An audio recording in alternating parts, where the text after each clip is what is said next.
Amidst the India-Canada diplomatic standoff, External Affairs Minister S. Jaishankar today took center stage. During his UN General Assembly address, he claimed that political convenience can't determine the response to terrorism and extremism. He further added respect for territorial integrity and non-interference in internal affairs cannot be exercises in cherry-picking, asserted that the days when a few nations set the agenda and expected others to fall in line are over.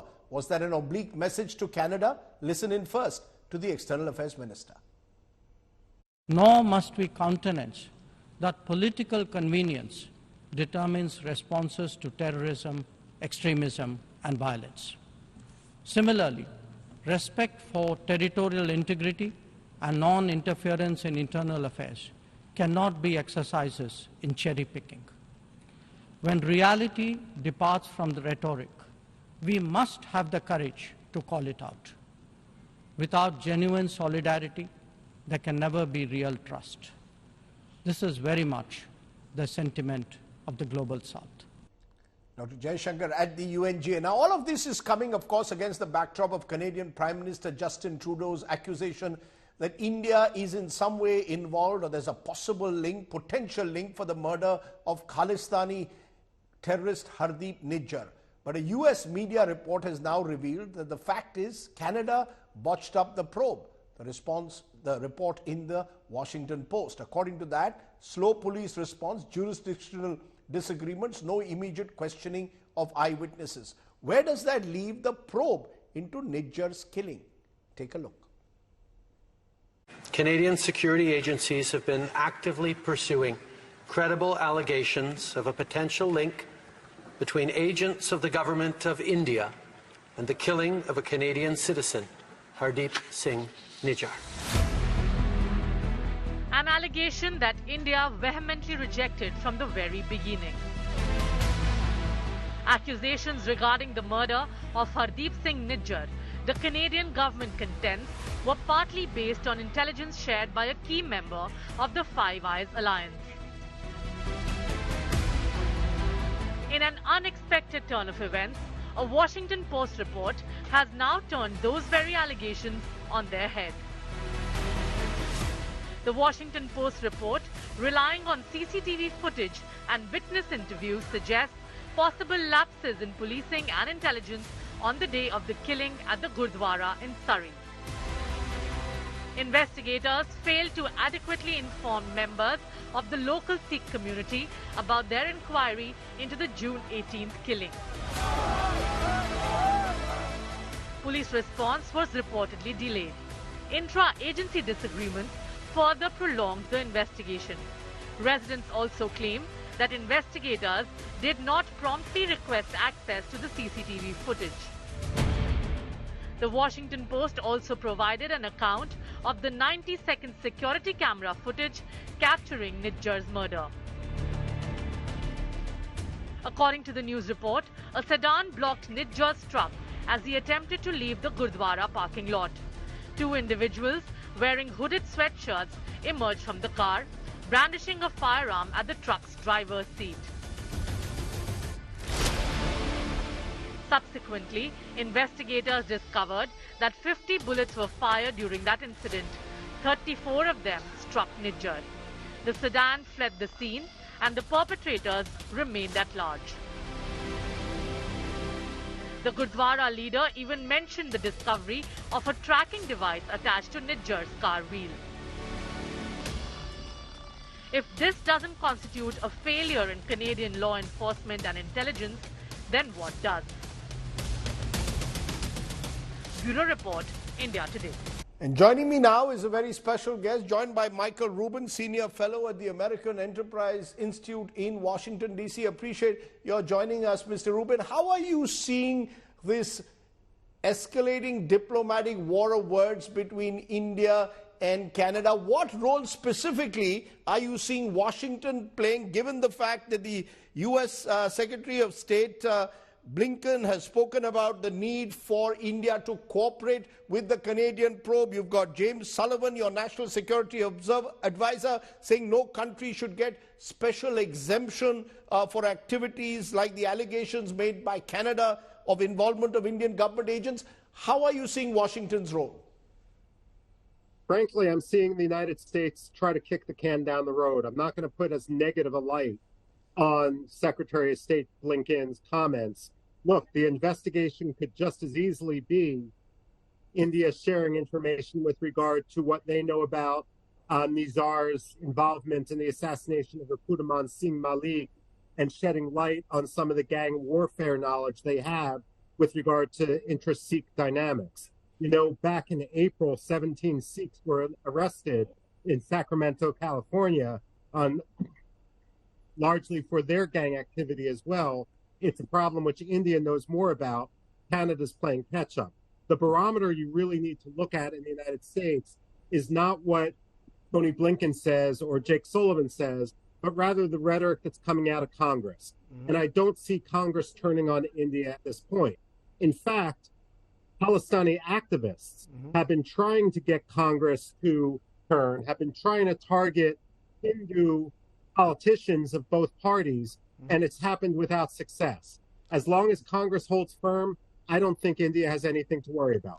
So you don't see the United States being pushed into a position where they are being asked to choose between a treaty ally and an indispensable strategic partner? Well, of course, both sides are trying to push the United States in that direction, but the United States isn't foolish enough to fall into that trap. And remember, while this is front and center between India and Canada right now, the United States has other problems with Canada. There's still a great deal of bitterness with Justin Trudeau with regard to the border closures during COVID, especially with regard to some of our large border cities like Detroit, Michigan, for example. At the same time, within intelligence and defense circles, there's been a great deal of frustration with Canada for not being serious, which is why Canada isn't being asked to be a part of the AUKUS partnership, which has been developing in the region. Canada simply isn't holding its water in a number of issues. This is simply the latest straw. But there is also the fact that Canada and the United States are part of the Five Eyes intelligence that includes UK, Australia, New Zealand as well. And there's a sense it's the Americans who may well have shared signal intelligence, possibly as is being suggested, with the Canadians. Do you believe that the Americans could have shared intelligence with the Canadians that eventually led Justin Trudeau to go public? Well, there's two different issues there. Did the Americans share intelligence?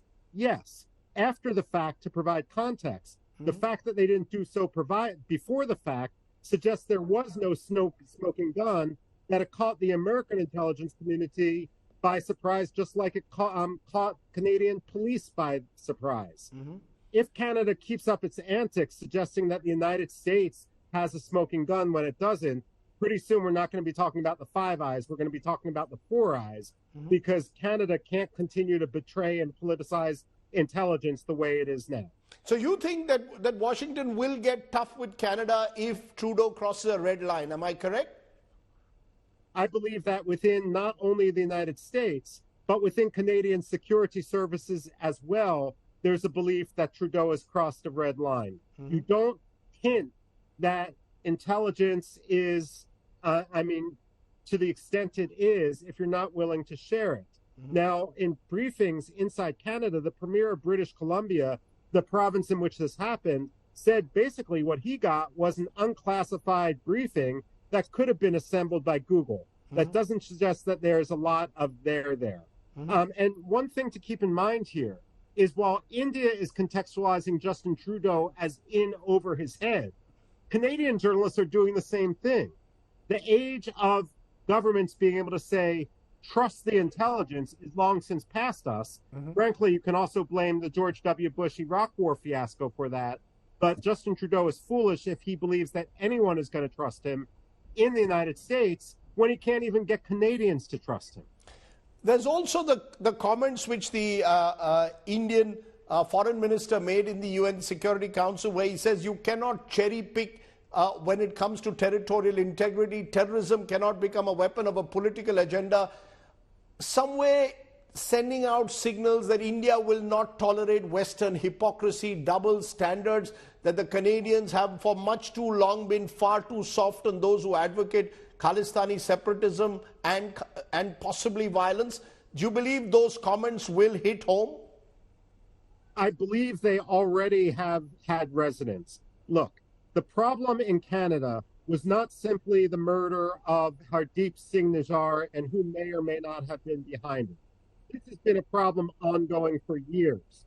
Under Justin Trudeau, and frankly, under Justin Trudeau's father, it's been addressed with utmost cynicism inside Canada. Now, if we put Canada aside, the attacks on the San Francisco consulate in the United States have also been a wake-up call on this. The fact of the matter is the Khalistani extremists are abusing the magnanimity of the Western system, and that has got to stop. At the same time, if there's any silver lining to this issue, it's the fact that no longer in Washington, no longer in Ottawa, are people going to ignore the Khalistani issue.